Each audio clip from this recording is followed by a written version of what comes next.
तो hi friends, नमस्ते, जोहार। तो चलिए शुरू करते हैं आज का टॉपिक।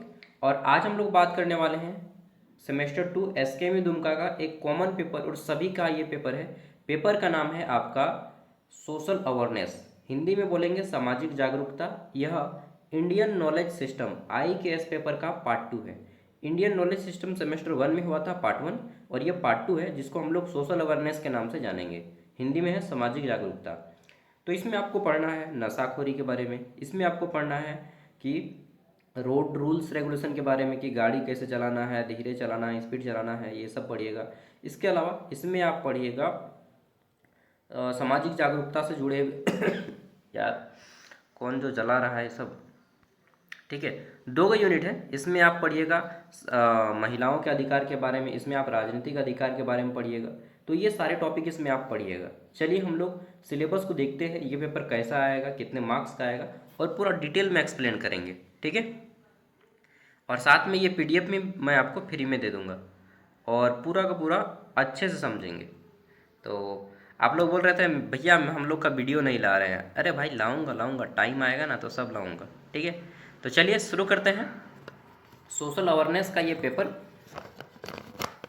बहुत ही अच्छे से, ये क्लास हम सोच रहे हैं कि आज जल्दी से उठ के नहा धोवा के अपना कॉलेज के लिए भी रेडी हो गए, और आप लोग के लिए भी क्लास ऑर्गेनाइज कर दिए हैं।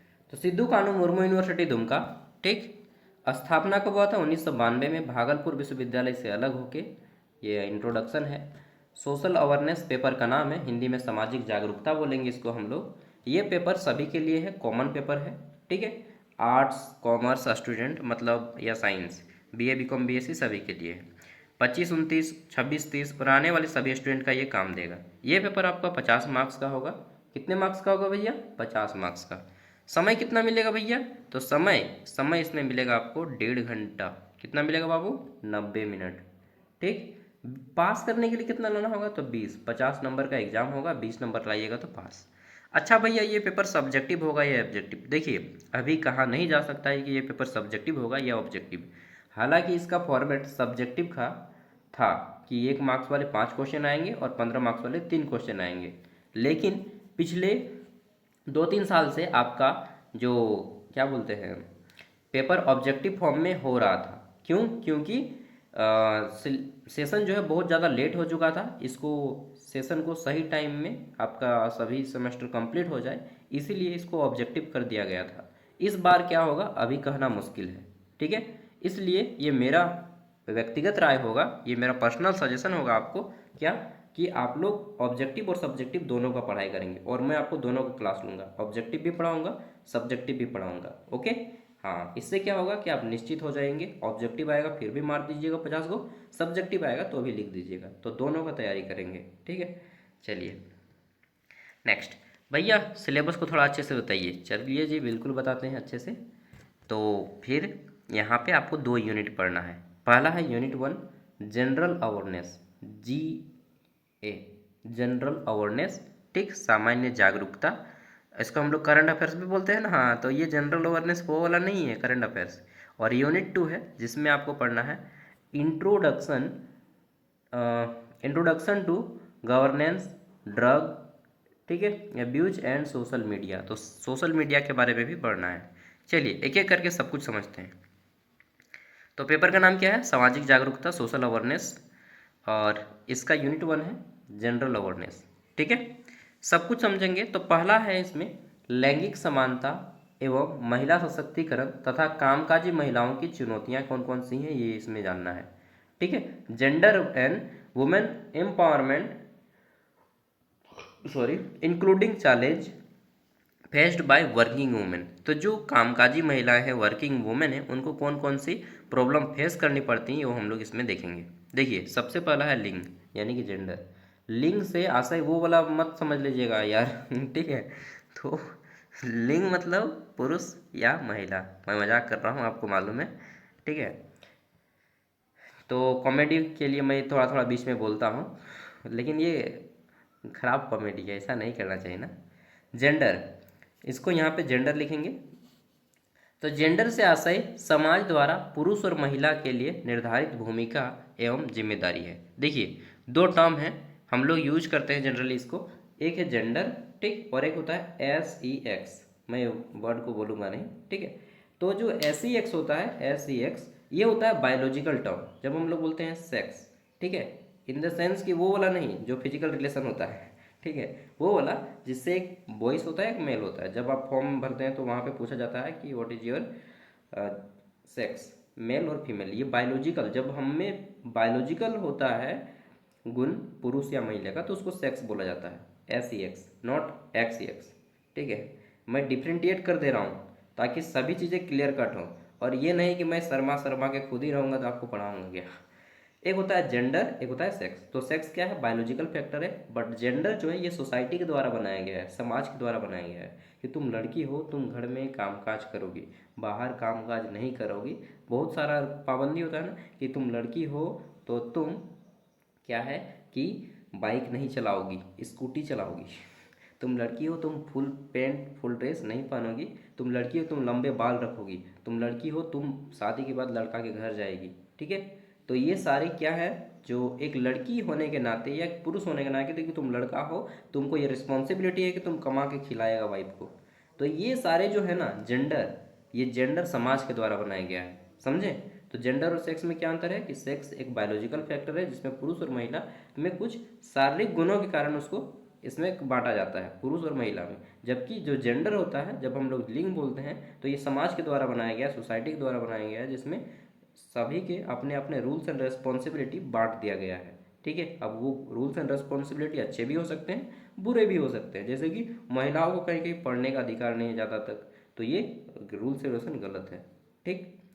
कुछ कुछ रूल्स रेगुलेशन अच्छे भी हैं, कुछ कुछ बुरे भी हैं, समझे। जैसे कि महिलाओं को साड़ी पहनना चाहिए, ये एक अच्छा गुण है। ऐसा नहीं कि कंपलसरी पहनना ही चाहिए, लेकिन पहनिएगा तो अच्छा दिखिएगा, ठीक है। तो ये एक अच्छा गुण है।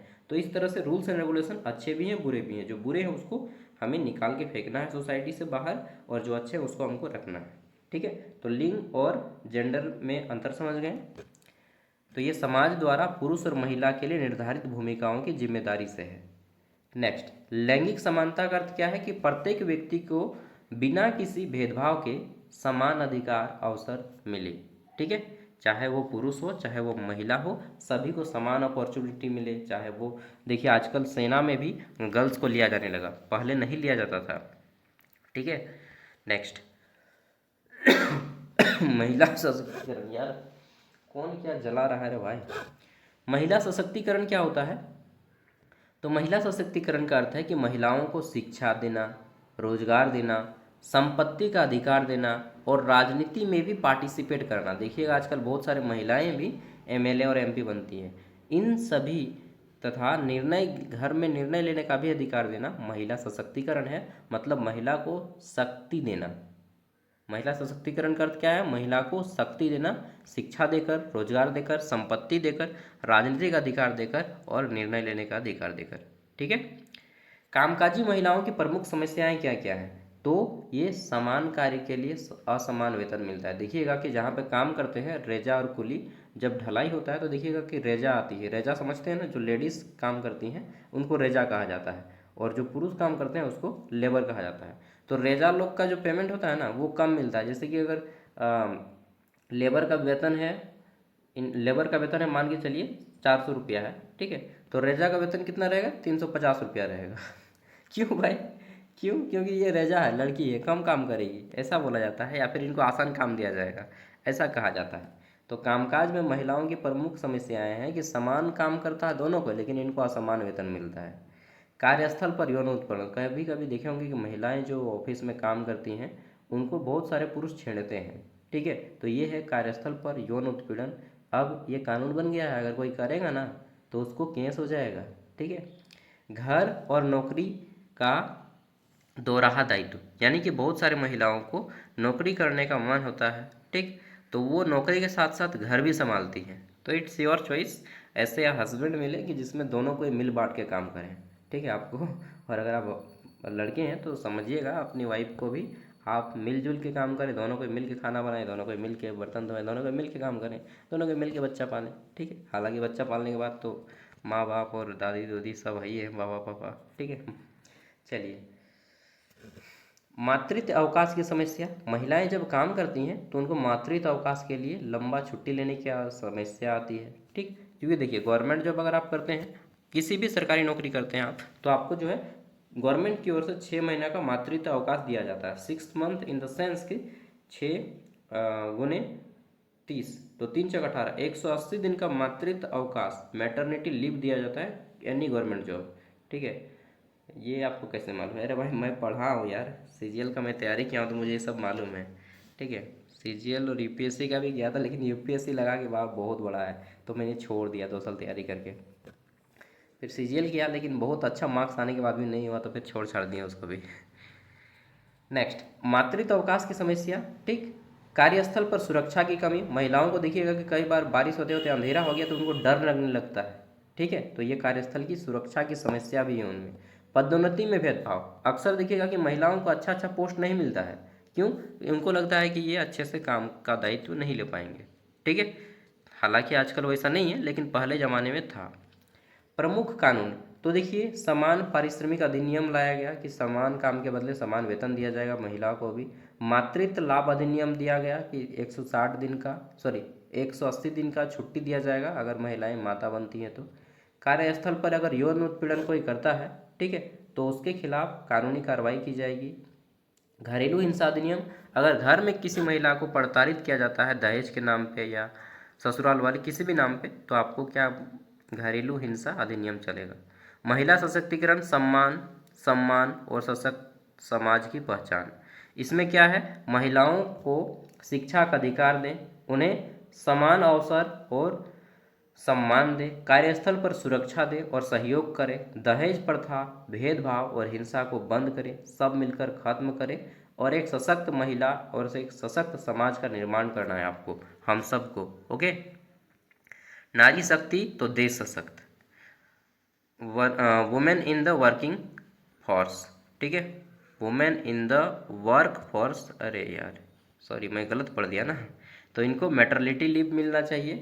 ठीक, ये सब, और इक्वल काम के बदले इक्वल अपॉर्चुनिटी मिलना चाहिए, पार्टिसिपेशन हो हर फील्ड में। आज देखिएगा कि बहुत सारे गर्ल्स भी क्या करती हैं, तो ये करती हैं यार ड्राइवर का काम करती हैं। ठीक है, तो धीरे धीरे हमारा समाज बदल रहा है, हम लोग समझदार बन रहे हैं ना। रोड सेफ्टी, अब सड़क सुरक्षा के बारे में बात करते हैं। क्या ही बात कीजिएगा सड़क सुरक्षा के बारे में। ठीक है, कहा जा जाता है कि बाप का गाड़ी मिलता है ना तो आदमी उड़ने जो लगता है ना तो ऊपर चला जाता है। तो जिनके माँ बाप, अक्सर देखिएगा कि कम उम्र में बच्चा है और गाड़ी ले लिए, चाहे अपना माँ बाप का गाड़ी रोड पे लेके जा रहे हैं और एकदम ये एक्सीलेटर दबाएंगे कि बेटा 80 पार, 90 पार, 100 पार। ठीक है, ये नहीं देख रहे हैं कि रोड में कितना भीड़ है, कितना जाम है। ठीक, गांव में है या शहर में है, ये मायने रखवा रहे भाई। खाली रोड पे चला रहा है वो अलग मैटर है, लेकिन आप जहाँ पे भीड़ भाड़ इलाका है वहाँ पर भी आप स्पीड चला रहे हैं, ओवर स्पीडिंग चला रहे हैं, बिना हेलमेट के चला रहे हैं। ठीक है, और तो और कई महान इंसान जो होते हैं कि 5-5 को बैठ जाता है, एगो स्प्लेंडर टंकी में बैठेगा, सीट में 3 को बैठेगा, ठीक 4 को हो गया, और बैग को जो है ना आगे की तरफ ले लेता है। चलो, तो इतने महान इंसान हमारे देश में पाए जाते हैं। स्प्लेंडर में 2 बैठिए, मतलब सॉरी कोई भी बाइक में 2 बैठिए। अगर नहीं है कहीं पे देखिए चेक इन वगैरह नहीं होता है तो 3 बैठ सकते हैं, बट 3 से ज़्यादा मत बैठिए। ठीक है, 3 से ज़्यादा बैठेंगे तो फिर दिक्कत होगा आपको, और ये खास तौर पे रोड पे मत चलिए ऐसा करके।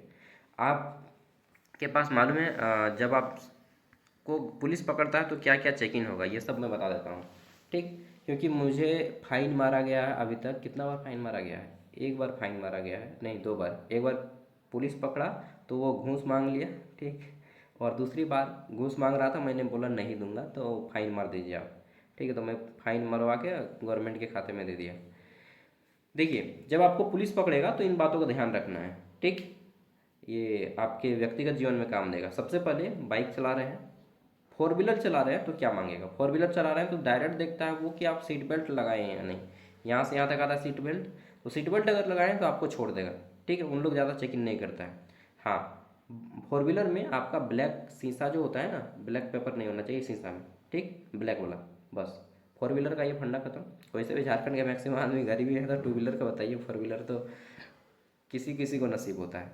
चलिए, टू व्हीलर में अगर आप जाते हैं, जैसे कि मैं बाइक स्प्लेंडर खुद खरीदा हूँ अपने पैसे से 2022 में, जब मैं ग्रेजुएशन कर रहा था, क्योंकि मैं शुरू से ही काम कर रहा था, 12th पास हूँ ना तभी से काम कर रहा था और पढ़ाई भी कर रहा था, तो मुझे स्प्लेंडर खरीद लिया अपने ही पैसे पे। कितना 21 साल की ही उम्र में खरीद लिया था, 21 नहीं हुआ था अच्छे से। तो स्प्लेंडर खरीदा, तो मैं अब रांची जाने से डर रहा था क्योंकि मैं बोकारो का हूँ। जब रांची गया तो आ गया घूम के, लेकिन जब खुद बोकारो गया तो मुझे पुलिस ने फाइन मारा। क्या बोला कि नाबालिग गाड़ी चला रहा है। हम बोले भैया 22 साल उम्र हो गया है यार उस टाइम पे, अभी ज़्यादा हो गया, अभी 25-26 हो गया, 25।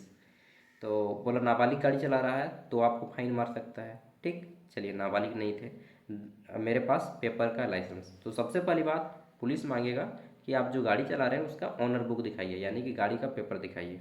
ठीक, एक वो छोटा सा कार्ड होता है, वो कार्ड जिसमें आपका गाड़ी का रजिस्ट्रेशन नंबर रहता है, तो वो गाड़ी का नंबर दिखाएंगे, आपके नाम पे रहेगा, वो एक गाड़ी का ऑनर बुक, ये हो गया। दूसरा आपको मांगेगा कि आप जो गाड़ी चला रहे हैं इसका लाइसेंस है क्या आपके पास, तो एक लाइसेंस बनता है LMV, light motor vehicle, two wheeler का भी बनता है और फोर व्हीलर का भी बनता है, तो मेरे पास दोनों है, टू व्हीलर फोर व्हीलर दोनों। ठीक है, तो लाइसेंस गाड़ी का और गाड़ी का ऑनर बुक, दो हो गया। तीसरा चीज़ मांगेगा कि भाई पोल्यूशन सर्टिफिकेट दिखाइए कि आपकी गाड़ी धुआं तो नहीं कर रहा है ना, तो ये तीसरा चीज़ मांगेगा पोल्यूशन सर्टिफिकेट। ठीक, चौथा चीज़ मांगेगा इंश्योरेंस, कि आपने गाड़ी का इंश्योरेंस किया है या नहीं। ठीक, इंश्योरेंस एक बार करवाते हैं तो वो 5 साल के लिए आपको, गाड़ी वाला जब आप गाड़ी खरीदते हैं तो 5 साल के लिए देता है इंश्योरेंस, उसके बाद आपको रिन्यूअल कराना होता है इंश्योरेंस। ठीक है, तो चार वो चीज़ मांगेगा। पांचवा चीज़ देखेगा कि आप हेलमेट लगाएं या नहीं। ठीक, छठा चीज़ जूता, जूता नहीं चेक करता है आजकल, हालांकि कहीं कहीं पे जाहिल लोग चेक कर लेता है, लेकिन जूता नहीं चेक करता है, हेलमेट जरूरी है। ठीक, नेक्स्ट क्या देखेगा कि आप ओवर स्पीड तो नहीं है, स्पीड लिमिट जो रहता है उससे ज़्यादा स्पीड आपको नहीं चलाना है, नहीं तो ओवर स्पीड का भी फाइन मरेगा। नेक्स्ट चीज़, जहाँ पे रेड लाइट होता है, जैसे कि रांची में रेड लाइट है तो आपको रेड लाइट क्रॉस नहीं करना है। ठीक, ये चीज़। नेक्स्ट चीज़, अगर आप रोड में चल रहे हैं, एम्बुलेंस रास्ता मांग रहा है तो आपको साइड हो जाना है, उसके साइड कर लीजिए बाइक को, चाहे साइड कर लीजिए, एम्बुलेंस का रास्ता नहीं रोकना है। ठीक, नेक्स्ट चीज़ आपका जो बाइक है उसमें ओवरलोडिंग नहीं होना चाहिए, यानी कि दो ही व्यक्ति हो पुलिस के सामने जब आप तो आएँ, दो ही व्यक्ति बाइक में लोड हो और दोनों का हेलमेट हो। ठीक, तीन लोड नहीं चलेगा, पुलिस के सामने तीन लोड नहीं चलेगा। ठीक है, ये हो गया। और कुछ भैया, और कुछ, हाँ, आप जब बाइक चलाते हो तो आपके पास कान में कोई भी इलेक्ट्रॉनिक डिवाइस ना हो, जैसे कि ब्लूटूथ होता है ना यहाँ से यहाँ तक, या एयरफोन, वो सब लगा कर मत चलाइएगा, देखिएगा तो बोलेगा। हालांकि एक कान में लगा के आप चल सकते हैं, बस पुलिस को पता ना चले। ठीक है, तो ये सारे रूल्स एंड रेगुलेशन फॉलो करने होते हैं। देखिए, मैं आपको एक छोटे भाई या छोटे बहन या अपने दोस्त की तरह समझा रहा हूँ, ऐसा नहीं कि पढ़ाई लिखाई में ये सब काम देगा, काम देगा लेकिन ज़्यादा काम देगा आपको पर्सनल जीवन में। ठीक है, चलिए, मैं रांची में 1 साल से बाइक चला रहा हूँ तो मुझे ये सब का आइडिया हो गया है। सड़क सुरक्षा, सड़क सुरक्षा का अर्थ है दुर्घटनाओं को रोकने तथा लोगों के जीवन की रक्षा करने के लिए बनाए गए नियम का पालन करना। और एक चीज़, सबसे ज़्यादा एक्सीडेंट किससे होता है, तो ये भी जान लीजिए, सबसे ज़्यादा एक्सीडेंट होता है जब आप दारू पी के ड्रिंक एंड ड्राइव पर रहते हैं, दारू पी के गाड़ी चलाते हैं, और उससे भी ज़्यादा एक्सीडेंट होता है, दारू पीने से भी ज़्यादा एक्सीडेंट होता है, क्या होता है, तो उसको बोलते हैं ओवरटेक। जैसे एक गाड़ी जा रहा है आपके आगे, आप उसको पार करके आप उससे आगे जब निकलते हैं तो इसको ओवरटेक कहते हैं। तो गाड़ी को ओवरटेक करने के चक्कर में क्या होता है कि जैसे ये गाड़ी जा रहा है, अब इसको जा रहे हैं, आप इस साइड से पार होंगे, उधर से भी एक गाड़ी आया मार दिया, तो ये होता है ओवरटेकिंग।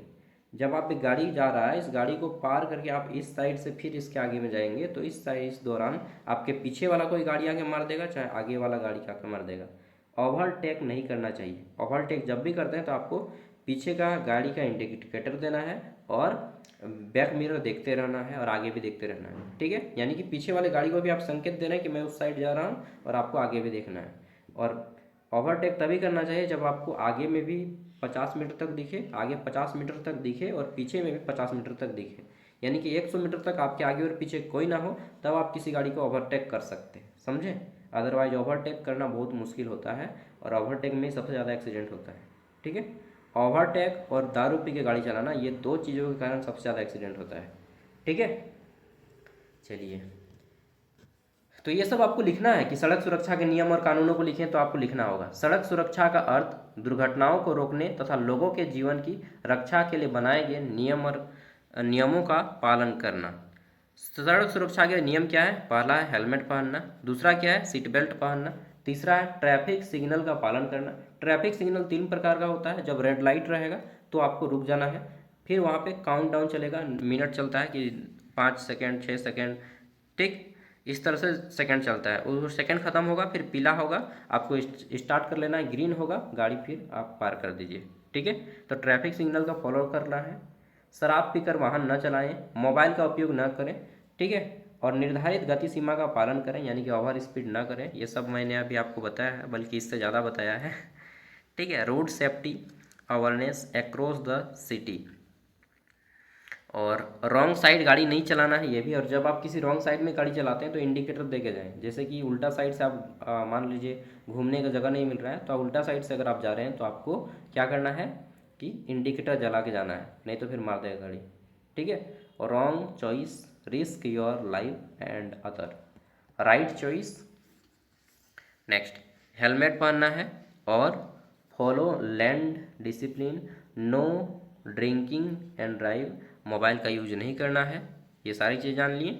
सड़क सुरक्षा के नियम, वाहन चलाते समय हेलमेट पहने, कार की सीट बेल्ट लगाए, ट्रैफिक नियम का पालन करें, वाहन चलाते समय मोबाइल फ़ोन का उपयोग न करें, शराब पीकर वाहन न चलाएं, और नियमित गति सीमा के अंदर ही आपको गाड़ी को भगाना है, ठीक है।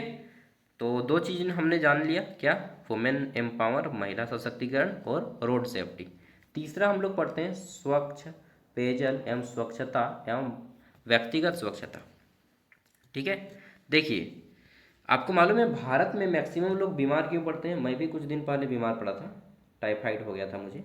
और रीज़न क्या है मालूम है? टाइफाइड होने का सबसे मेन रीज़न है, वो मिल सकता है आप में से भी किसी को होगा, जब बुखार आता है तो लगभग 1 सप्ताह या 15 दिन तक आपको फीवर और माथा दर्द और बॉडी पेन रहता है। तो मुझे भी टाइफाइड हो गया था। टाइफाइड का सबसे मेन रीज़न है गंदा पानी। टाइफाइड, डायरिया, हैजा, ठीक है, इसका मेन रीज़न है गंदा पानी।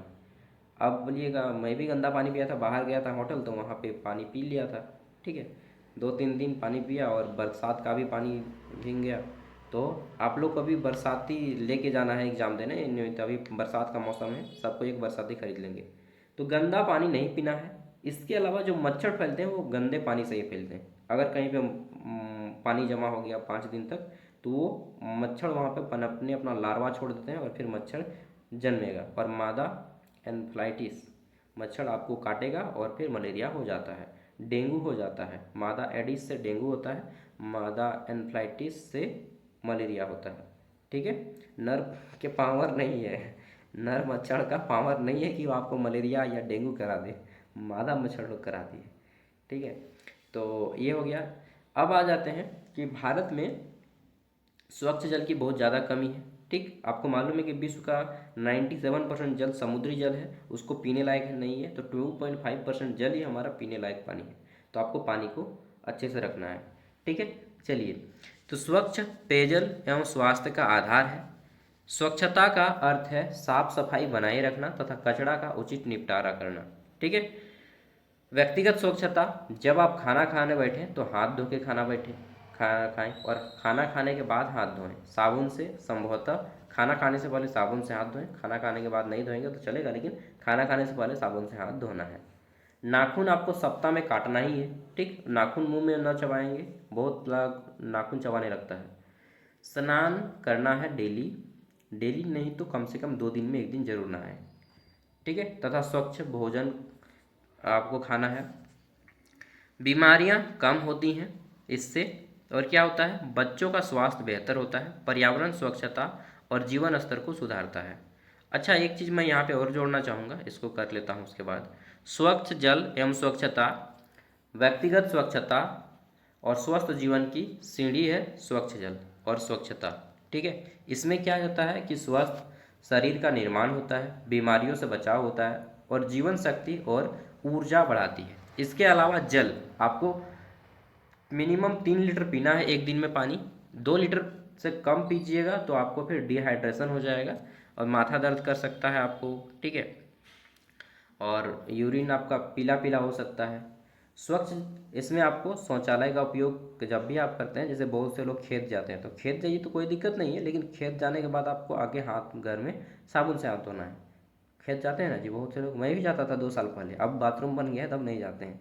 कूड़ा कचरा निर्धारण स्थान पर डालें, जहाँ पे फेंकना है वहीं पे फेंकें, रोड पे मत फेंक दें।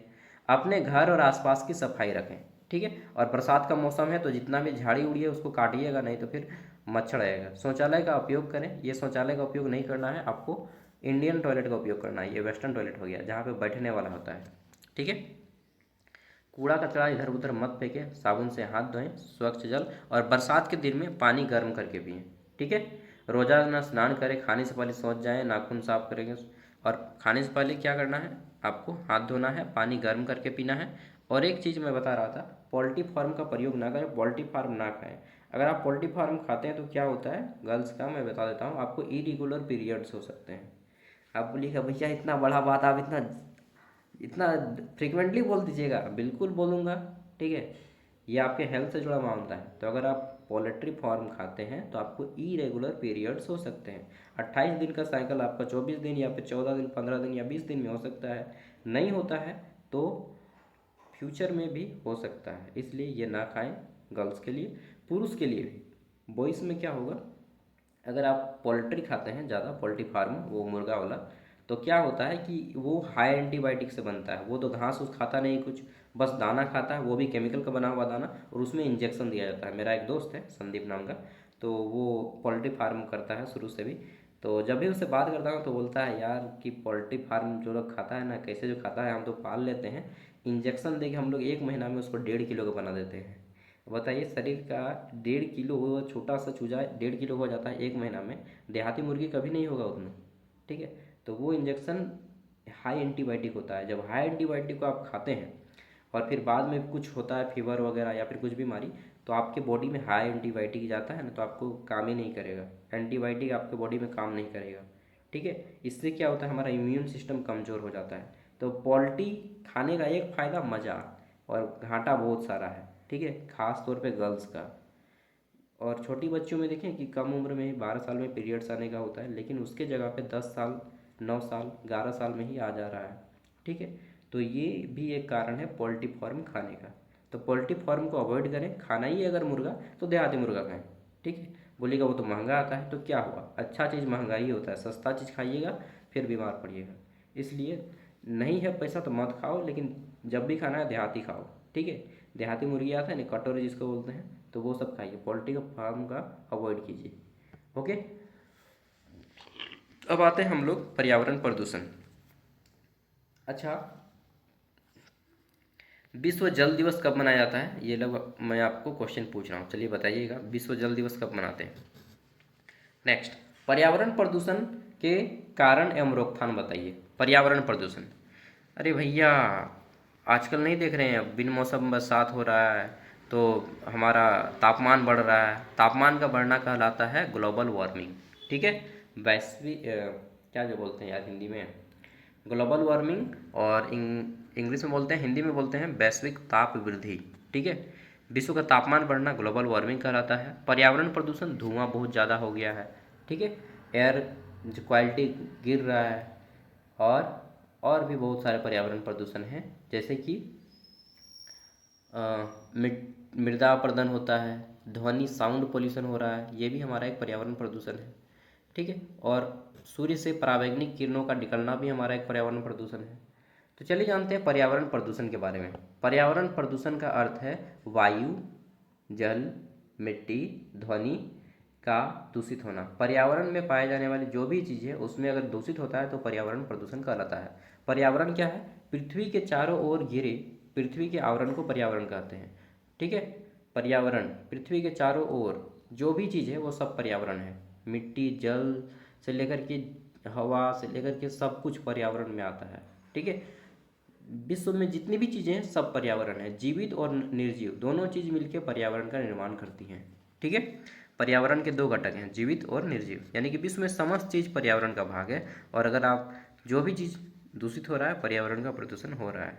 कारण क्या है पर्यावरण प्रदूषण का, वनों की कटाई, कटाई क्यों की जा रही है, रोड बनाने के कारण, और दूसरा आपका फैक्ट्री बनाने के कारण। प्लास्टिक का ज़्यादा से ज़्यादा उपयोग, अच्छा प्लास्टिक का उपयोग कौन करने दे रहा है, गवर्नमेंट, ठीक है। और पढ़ा कौन रही है, वो भी गवर्नमेंट का ही रूल है, मतलब पढ़ो भी और एक तरह से दारू बेचेंगे और दारू पीने से भी रोकेंगे। औद्योगिक अपशिष्ट, जो फैक्ट्रियों का कचरा जा रहा है नदियों में, ठीक है, समुद्रों में, उससे भी फैल रहा है पर्यावरण प्रदूषण, जल प्रदूषण हो रहा है। वाहन प्रदूषण, जितना गाड़ी चल रहा है उससे वाहन प्रदूषण नहीं, वायु प्रदूषण हो रहा है। रासायनिक उर्वरकों का अत्यधिक उपयोग से हमारा मृदा प्रदूषण हो रहा है, ठीक। रोकथाम क्या है? वृक्ष लगाएंगे, प्लास्टिक का उपयोग कम से कम करेंगे, जल संरक्षण करेंगे, स्वच्छ ऊर्जा का उपयोग करेंगे, ठीक है। इसमें क्या क्या आता है? वाहन, पहला है औद्योगिक, पर्यावरण प्रदूषण का कारण है औद्योगिकरण, ज़्यादा से ज़्यादा फैक्ट्री लगना, ज़्यादा से ज़्यादा वाहन चलाना। इसके अलावा वनों की कटाई, प्लास्टिक का ज़्यादा उपयोग, रासायनिक खाद का ज़्यादा उपयोग और ध्वनि प्रदूषण, ये सब पर्यावरण प्रदूषण के मुख्य कारण हैं। क्या करना होगा? सॉल्यूशन क्या क्या है भैया? तो पर्यावरण के लिए हम लोग पेड़ लगाएंगे, प्लास्टिक का उपयोग कम करेंगे, जल संरक्षण करेंगे, पर्यावरण अनुकूल परिवहन जैसे कि साइकिल या फिर इलेक्ट्रॉनिक बाइक का प्रयोग करेंगे, कचरा का प्रबंधन करेंगे और ऊर्जा का बचत करेंगे, ठीक है। पर्यावरण प्रदूषण के परिणाम क्या क्या हो सकता है? अगर पर्यावरण प्रदूषण नहीं रुका तो स्वास्थ्य की समस्याएं होंगी, जैसे कि दमा, ठीक, और सूर्य से जो निकलती है पराबैंगनी विकिरण, उससे त्वचा कैंसर हो सकता है, जलवायु परिवर्तन हो सकता है, ठीक है। जल प्रदूषण होगा तो विभिन्न प्रकार की टाइफाइड, हैजा और भी बहुत सारी बीमारियां होंगी। मिट्टी की उर्वरता घटेगी तो फिर आपको मालूम है कि हम लोग का खान पान बदल रहा है, जिससे कि ओवरऑल हेल्थ बिगड़ रहा है, ठीक। और जो वन के जीव हैं उन पे संकट आ रही है, ठीक है। तो ये सब हमारा नुकसान है अगर पर्यावरण प्रदूषण होगा तो। नेक्स्ट देख लेते हैं। अब आता है यूनिट 2। Unit 1 complete. यूनिट 2 आ जाता है नशाखोरी एवं सोशल मीडिया। देखिए, सबसे पहले लोकतंत्र के बारे में जान लेते हैं। लोकतंत्र क्या है? तो लोकतंत्र ऐसा तंत्र जिसमें जनता अपने लीडर, अपने नेता का चुनाव करती है, ठीक है। तो लोकतंत्र ऐसी व्यवस्था है जिसमें जनता अपने नेता का चुनाव करती है। विश्व का सबसे बड़ा लोकतांत्रिक देश भारत है। विश्व की जनसंख्या सबसे ज़्यादा है। समानता चाहिए लोकतंत्र में, स्वतंत्रता चाहिए, न्याय चाहिए, जनता की भागीदारी चाहिए और उत्तरदायित्व सरकार चाहिए, ठीक है। लोकतंत्र, नशा मुक्ति और सोशल मीडिया से संबंधित ये टेम्पलेट देखिए। लोकतंत्र, जनता का शासन होता है, ठीक। आम आदमी इसमें वोट डाल के अपने नेता का चुनता है। नशा मुक्ति के बारे में जानना है कि आजकल बहुत सारे युवा ड्रग्स ले रहे हैं, बहुत सारे युवा हीरोइन ले रहे हैं, बहुत सारे युवा अल्कोहल ले रहे हैं, ठीक है। और सोशल मीडिया का उपयोग तो मत पूछिए। इंस्टाग्राम, फेसबुक, ट्विटर, ठीक, और यूट्यूब और व्हाट्सएप में दिन भर लगे रहते हैं, ठीक। मानसिक स्वास्थ्य इससे बिगड़ रहा है हमारा। तो भारत की चुनाव प्रणाली के बारे में जान लीजिए कि भारत का प्रत्येक व्यक्ति जो 18 वर्ष का है वो चुनाव दे सकता है, वोट दे सकता है। और 21 साल हो गया तो वो पंचायत चुनाव में खड़ा हो सकता है, 25 साल का हो गया तो वो एमपी और एमएलए के लिए खड़ा हो सकता है, ठीक है। चुनाव की प्रक्रिया क्या होती है? तो मतदान सूची, फिर नामांकन, प्रचार करना, ठीक है, फिर वोट होता है, फिर वोट की गिनती होती है, फिर रिजल्ट आता है और जो जीतता है उसको नेता चुनाव में बनाया जाता है। नशाखोरी के बारे में थोड़ा सा जान लेते हैं। तो देखिए, नशा ड्रग एब्यूज बोलते हैं, ठीक है। आजकल छोटा छोटा बच्चा दिखेगा कि बेटा रे दारू पी रहा है, ठीक है, खैनी खा रहा है। खैनी तो आजकल मतलब भारत में मैक्सिमम आदमी खाते ही हैं। आपके पिताजी भी खाते होंगे, मेरे पिताजी भी खाते हैं, मेरे दादी भी खाते हैं। लेकिन खैनी भी एक नशा है। खैनी हालांकि मान के चलते हैं कि चलो पुराने ज़माने के लोग खाते थे, लेकिन आज के भी बहुत सारे युवा पी रहे हैं। आजकल के युवा का सबसे बड़ा नशा क्या है? स्मोकिंग, ठीक है। क्या मालूम नहीं, मैंने एक दोस्त बोला कि यार क्या पी रहे हो? तो बोलता है जिंदगी धुआं है, इसको उड़ाओ। कि वाह रे वाह ठीक है। और धुआं भी उड़ाते उड़ाते एक दिन खुद उड़ जाएगा। तो नशाखोरी में सबसे ज़्यादा जो आज का युवा, जेनजी जिसको बोलते हैं, युवा पीढ़ी, वो सिगरेट का नशा कर रही है। सिगरेट और विदेशी शराब, ये दो चीज़ें हैं जो कि युवा बहुत ज़ोर से नशा पकड़ी है, ठीक है। झारखंड की युवा हड़िया भी पी रही है हड़िया सरकार। नशाखोरी का अर्थ है मादक पदार्थों का अनुचित और अत्यधिक सेवन, ठीक है। कारण क्या है? बुरी संगति। दोस्त लोग मुझे भी बहुत बार फोर्स किया रांची में भी कि यार एक एक एक गिलास ले लो सागर, ठीक है। तो हम गिलास लेते थे और बस मुंह को सटाते थे और रख देते थे। पिए नहीं, आज तक कभी नहीं पिए हैं, ठीक है। तो 5-6 दिन दिया, उसके बाद बोला कि बा तुम लेता ही नहीं है, खाली झूठ मूठ का डराता है, तो फिर देने ही नहीं लगा, ठीक है। तो दोस्त आपको कुछ दिन तक परेशान कर सकते हैं। अगर आप लीजिएगा तो फिर आदत में पड़ जाइएगा, नहीं लीजिएगा तो फिर आप वो अभी आपको छोड़ देंगे। इससे क्या होता है, तनाव आता है, बेरोजगारी बढ़ेगी। अब नशा लीजिएगा तो फिर आपको अच्छे जगह पे काम नहीं मिलेगा, काम भी करेंगे तो सही ढंग से नहीं कर पाएंगे कि भाग मताल है, मदारी है, दारू पी रहा है, इसको मत रखो काम पे। ठीक है, पारिवारिक समस्याएं आएंगी, आप बीवी का बच्चों का ध्यान नहीं रख पाएंगे ठीक से, इसलिए नशा से दूर रहना है। लक्षण, व्यवहार में परिवर्तन हो जाता है, चिड़चिड़ापन आ जाता है, पढ़ाई में गिरावट आने लगती है। ठीक है, स्मोकिंग कीजिएगा, आपका मुंह छोटा हो जाएगा, छोटा मोटा मुंह हो जाएगा, ओंठ वगैरह काला हो जाएगा। ठीक है, कमजोरी आएगी, नींद में समस्या आ सकती है, और ओवरऑल आपका क्या होता है, कैरेक्टर डाउन हो जाता है कि भाग नशेड़ी लाओ इसको, शादी ब्याह में प्रॉब्लम आएगा रे बाबू, समझ लो। बोले ये नशेड़ा है, इसको दारू पीता है, इसको मत जोड़ दो, शादी ब्याह नहीं होगा जल्दी। ठीक है, लड़का लड़की करे तो लड़का दारू पियो है, ठीक, ऐसा ही बोलेगा तो समझ रहे हैं ना, इससे आपको दूर रहना है, जागरूकता लाना है। रोकथाम के लिए परामर्श लीजिए, और नशा मुक्ति केंद्र उसमें जाइए, परिवार का सहयोग लीजिए। मुझे लगता है कि आप घर पे भी इसको धीरे धीरे करके छोड़िएगा, अचानक से नहीं छोड़िएगा। अगर आप में से कोई पीने हैं, दारू पीते हैं, तो धीरे धीरे छोड़ने का प्रयास कीजिए। सोशल मीडिया, मोबाइल और जुए की लत, देखिए आजकल सोशल मीडिया का एडिक्शन बहुत ज़ोर से पकड़ा है। ठीक, सोशल मीडिया, मोबाइल का अत्यधिक उपयोग मानसिक और शारीरिक स्वास्थ्य को प्रभावित करता है। क्या होता है, मैं खुल के बात करता हूँ, मैं खुल के बात करने वालों में से हूँ। ठीक है, तो एक टीचर को हमेशा खुल के ही बात करना चाहिए।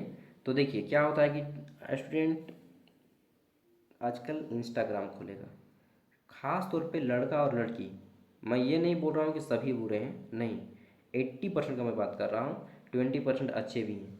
इंस्टाग्राम और फेसबुक में दिन भर देखते रहता है खाली रील्स रील्स रील्स, और यूट्यूब में, ठीक, यूट्यूब खोलेगा पढ़ेगा तो ठीक, लेकिन रील्स रील्स रील्स, आप में लोग में भी कोई वीडियो देखने जाते होंगे एगो, तो दूसरा वीडियो देखने जाते हैं। ठीक है, तो कोई क्रोम में फालतू फालतू का वीडियो देखते हैं, इन द सेंस वो बोला, ठीक है, मैं बोलूँगा नहीं। तो देखिए सभी चीज़ का एक संतुलन होता है, अगर आप रील्स देख रहे हैं सीमित मात्रा में तब तो ठीक है। ठीक, अगर आप इंस्टाग्राम और फेसबुक का यूज कर रहे हैं तो मैं बोलूँगा ये फालतू है, इससे कोई फ़ायदा ही नहीं होने वाला, तो इसको डिलीट कर दें। मैं इंस्टाग्राम और फेसबुक का उपयोग एक बार 2019 में किया था इंस्टॉल, जब मैं 12th पास था, तो देखा कि यार इसमें तो अच्छा चीज़ आ ही नहीं रहा है, खाली तो फोटो आ रहा है लड़की का लड़का का। ठीक है, और मतलब वो वाला डांस वगैरह वगैरह कम कम कपड़ों में, तो मैंने बोला कि भाग यार इसको डिलीट कर देते हैं। तो 1-2 महीना चलाने के बाद मैंने उसको डिलीट कर दिया, फेसबुक इंस्टाग्राम दोनों, और आज तक इंस्टॉल नहीं किया, क्योंकि मुझे कभी उसका उपयोग की ज़रूरत ही नहीं लगा, कोई फ़ायदा ही नहीं है। ठीक, तो इंस्टाग्राम और फेसबुक को डिलीट कीजिए, यूट्यूब व्हाट्सएप चलाइए। ठीक, और यूट्यूब व्हाट्सएप चलाइए, लेकिन फालतू का यूट्यूब में रील्स मत देखने लग जाइएगा। यूट्यूब एक बहुत बड़ा एडिक्शन हो गया है, अगर आप इसका सही से उपयोग कर रहे हैं तब तो फिर बहुत अच्छा, नहीं तो ये माचिस की तरह आग लगा देगा ज़िंदगी में, टाइम खा जाएगा आपका। ठीक है, तो इसको बहुत सावधानी से उपयोग कीजिएगा, समझ रहे हैं ना। यूट्यूब का, व्हाट्सएप का तो खैर आप ज़्यादा इस्तेमाल नहीं करते होंगे, लेकिन यूट्यूब में रील्स को लेकर कड़ाई रखिए। मेरा वीडियो देख रहे हैं, देखिए वीडियो और फिर रख दीजिए। ठीक है, ज़्यादा देर तक आपको फालतू का रील्स वगैरह यूज नहीं करना है, और देर रात तक आपको वीडियो नहीं देखना है, देर रात तक आपको जगना नहीं है। ठीक है, जगने का एक फिक्स टाइम रखिए कि भाई 10 बजे सो जाना है हमको, 10 से 10:30 के बीच में एकदम सो ही जाना है, 10:30 तक, और मॉर्निंग को 5 से 6 बजे के बीच में उठ जाइए, ये बेस्ट टाइम है। चाइना में 10 बजे गवर्नमेंट का रूल है कि 10 बजे सब कोई सो जाएगा, ठीक, और 5 बजे उठ जाए। सोशल मीडिया, मोबाइल का अत्यधिक उपयोग मानसिक और शारीरिक स्वास्थ्य को बिगाड़ रहा है। दुष्परिणाम क्या हो रहा है, पढ़ाई में कमी आ रही है, नींद की समस्या आ रही है, तनाव आ रहा है, अवसाद आ रहा है, समय की बर्बादी हो रही है, सबसे बड़ी चीज़, और आर्थिक नुकसान। जुआ देखिएगा कि यहाँ गांव घर में जुआ खेलने बढ़ जाता है, तो जुआ, दारू, और क्या कहा जाता है कि शबाब, शराब और नशा, तो क्या बोलते हैं यार, जुआ, शराब और नशा, जुआ, नशा और शबाब, ये 3 चीज़ें आदमी को बर्बाद कर देगा। और चोरी, ठीक है, तो चोरी वगैरह भी नहीं करना है। रोकथाम, स्क्रीन टाइमिंग सीमित रखें, यानी कि ज़्यादा देर तक मोबाइल ना देखें, खेलकूद करें, फिजिकल एक्सरसाइज करें, परिवार के साथ समय बिताएं, मोबाइल का कम से कम उपयोग करें, दोस्तों के साथ ज़्यादा रहें। मानसिक अवसाद, बहुत से लोगों को क्या होता है कि मेंटल टेंशन हो जाता है कि भाई फ्यूचर में क्या होगा, भविष्य का क्या होगा, करियर क्या होगा, कुछ टेंशन नहीं लेने का है, जो होने का वो होगा। ठीक है, तो मानसिक स्वास्थ्य भावनात्मक, मानसिक और सामाजिक स्थिति के बारे में बताता है। अवसाद जिसको डिप्रेशन बोलते हैं, एक मानसिक विकार होता है जिसमें व्यक्ति किसी चीज़ को लेकर इतना ज़्यादा सोचने लगता है कि वह लंबे समय तक उसमें निकल नहीं पाता है। ठीक है, मैं भी एक बार जॉब को लेकर इतना ज़्यादा सोचने लगा था कि मैं भी थोड़ा थोड़ा एंजाइटी का शिकार हो गया था। ठीक है, तो उतना सोचना नहीं है, जॉब लगेगा नहीं लगेगा यार, लेबर कुल खट के खाएंगे यार, कोई दिक्कत है क्या? नहीं दिक्कत है भाई भाई। जो भी हो ज़िंदगी में खुश रहो। ठीक है, तनाव, असफलता, असफलता का कारण भी तनाव हो सकता है। ठीक, और अकेलापन अगर रहिएगा तो भी तो आपको तनाव हो सकता है। परिवार की बहुत ज़्यादा समस्याएं हो रही तो भी आपको तनाव हो सकता है। और आर्थिक तंगी है, जैसे कि मेरे फैमिली में पूरा गरीब घर में हम जन्म लिए हैं। ठीक है, तो क्या बताएं कि घर भी ठीक से नहीं था, तो अभी तो बहुत अच्छा बना गया है। तो पहले वो खपरा का घर था और उसमें पानी टपकता था। ठीक है, और लेटरिन वेटरिन करने जाते थे बाहर यार, तो मतलब समझ रहे हैं। एमए बच्चा पढ़ेगा, एमए में, और खेत वगैरह जाइएगा और पानी वगैरह उस तरह से रहेगा तो फिर दिक्कत होता था। मैं भी सोचता था कि यार ससुर इतना पढ़ने में, पढ़ के भी क्या फ़ायदा जब एक वो छोटा सा घर नहीं बना पाएंगे अच्छा से। तब जाके इस सब के कारण टेंशन होता है, नौकरी वोकरी के कारण भी टेंशन होता है। लेकिन उस सबको आपको दिल से नहीं लेना है, हुआ तो ठीक, नहीं होता कोई बात नहीं। भारत में बहुत सारे लोग हैं जो ऐसे जी रहे हैं, लेकिन वैसे ही जीना नहीं है, आपको आगे बढ़ना है। ठीक है, धीरे धीरे सोचना नहीं है, ज़्यादा काम करना है। कम सोचो, ज़्यादा काम करो। लक्षण क्या है? लगातार उदासी रहेंगे, नींद में कमी आएगा, भूख में कमी आएगा, आत्मविश्वास में कमी, और किसी कार्य में रुचि नहीं लगेगा। ठीक है, हालांकि झारखंड के लोग बहुत कम इस सब में जाते हैं, लेकिन पढ़ने लिखने के बाद अगर जॉब नहीं लगता है तो लग जाते हैं। इससे क्या करना होगा? निकलने के लिए योग करें, ध्यान करें, सुबह को दोस्तों के साथ घूमें, शाम को दोस्तों के साथ घूमें, नियमित एक्सरसाइज करें, संतुलित आहार लें, परिवार के साथ रहें, और सबसे बड़ी चीज़ कोई ना कोई काम करें। जैसे ही आप 21 साल के हो जाते हैं, कोई ना कोई काम करना शुरू कर दें। गवर्नमेंट जॉब के पीछे मत भागिए, गवर्नमेंट जॉब के पीछे मत भागिए, गवर्नमेंट जॉब के पीछे मत भागिए, 3 बार बोल दे रहा हूँ। कोई ना कोई काम करना शुरू कीजिए। ठीक है, चलिए, ये पीडीएफ यहाँ पे कंप्लीट होता है। अब मेरा भी क्लास का टाइम ही हो गया है, मैं भी निकलूँगा। ये पीडीएफ का लिंक मैं वीडियो को डिस्क्रिप्शन में दे रहा हूँ। और ज्ञान सागर ऐप अभी इंस्टॉल करने नहीं बोलूँगा, कुछ दिन रुक जाइए। 10 तारीख को मेरा असाइनमेंट जमा होगा, उसके बाद मैं फ्री हो जाऊँगा 11-12 तारीख से। ठीक है, उसके बाद आप लोग को मतलब ना मानिए ना, 10 तारीख के बाद मैं आप लोग का ऐप में लगभग सारा कंटेंट अपलोड कर दूंगा। ठीक है, तो मुझे कुछ दिन टाइम लगेगा, और क्योंकि बहुत ज़्यादा लिखना होता है भाई। ठीक है, बट तनाव नहीं लेना है, सब कुछ होगा धीरे धीरे। ठीक है, bye, all the best. Video पसंद आई तो लाइक कीजिएगा, और ये पीडीएफ वीडियो का डिस्क्रिप्शन में दे रहा हूँ, सिलेबस को नोट डाउन कर लीजिएगा, जितना भी समझें अच्छा है। यहाँ पे टाइम वेस्ट होगा, लेकिन अच्छा टाइम वेस्ट होगा। ठीक है, ऐसा टाइम जिसमें आपका उपयोग हो जाएगा जीवन में, एग्जाम में। ओके दोस्तों, बाय, जोहार।